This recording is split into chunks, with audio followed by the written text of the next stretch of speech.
the fact is, before you become woke, you can't be woke if you're interested in hearing both sides, because that's where it's derived from, because you don't want to hear the counter argument. It's a reversed way of thinking. Most times when something happens, you look at both sides and you come to some sort of synthesis about what happened. But how woke people act, something happens and they already have the answer in their head, and everything they see is it's like a textbook cognitive bias. Like, you just everything you see is evidence for your presupposition in your head. And when you have an article that you have 3 articles that you can literally show someone, a woke person, 3 goddamn articles that are real, not like some social scientists made them and he's just bullshit, but real articles, 3 articles that are concrete, that literally will shut that person up and prove that they were wrong. They will look at that thing and be like, you're wrong. That's the power of wokeness. It's the power of no, you know what it is? It's funny, Cal, because like, you know, like I hate all these words. I hate categories, because I don't like, I just think some people just think that, and I think a lot of people are just doing what they think is right. You know what I mean? So I mean, I like this whole woke or all this stuff, like all these words, I hate them all, because I don't like to put anybody into categories, because it just makes another person feel defensive, right? But everybody's doing it on every side, every color, every political belief. They're all doing it. They're all slinging mud like little kids, and it's just so no, they aren't. It's just, that's why, like, even if I like certain people, sometimes I'm like, damn, like, I just wish you didn't say that, because you just took away from that dialogue.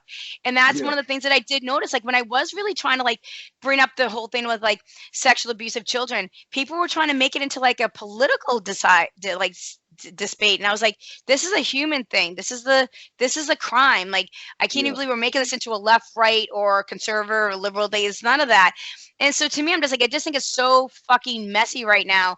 And I'm just like, I don't even understand. And it's not how I was brought up.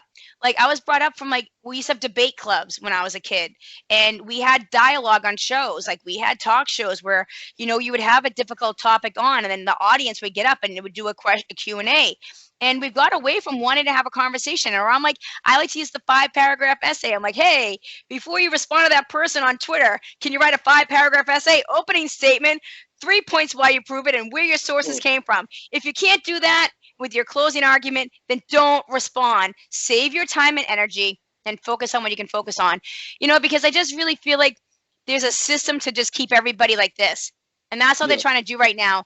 And I'll be honest with you, people are really struggling trying to get out of bed in the morning. It's been a tough year. And I don't really think the average person is made to be able to handle as much trauma that's being thrown at people every day. They're just not. They don't have the mental capacity.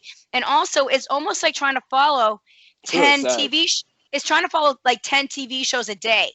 The average person has one show that they really like, because they like all the characters, right? But if you really look at what the media is doing, they're giving you like 3 soap operas or 4 soap operas a day, and they're updating new episodes daily. And you're just trying to, you just finished watching this episode. You didn't have time to really focus on this episode. So one of the things I've always done is like, and that's one of the things that I think that I'm focusing into, like when I talked earlier, like trying to find my groove of something that I really want to talk about. I'm really passionate about women, and I'm really passionate about strong women, and the difference of what is a strong woman now as opposed to when I was growing up. And I really think there's a big dialogue that needs to be had, and that's what I'm focusing on. That's what I'm trying to write a book on right now. And I just think that I don't want to blame either. I don't want to say one's right or one's wrong. I just want to speak from my point of view. And that's one of the things that I had to decide. I think sometimes a woman will look at me and just assume that I'm like, yeah, those fucking toxic men or the patriarchy. And I'm just kind of like, well, I kind of like my husband. I have a really helpful husband at home. I have a fucking wonderful son who's like the most gentlemanly person I've ever seen in my life. So I don't really want to get into like, and I had some situations earlier this year that I was tested again that I haven't really experienced with men before. And I was like, but for me as a strong woman, I know how to handle a man because I work in a man's world. So I just know how to go, hey, what's up? You said XYZ, like, can we talk about that? It's not how you speak to me.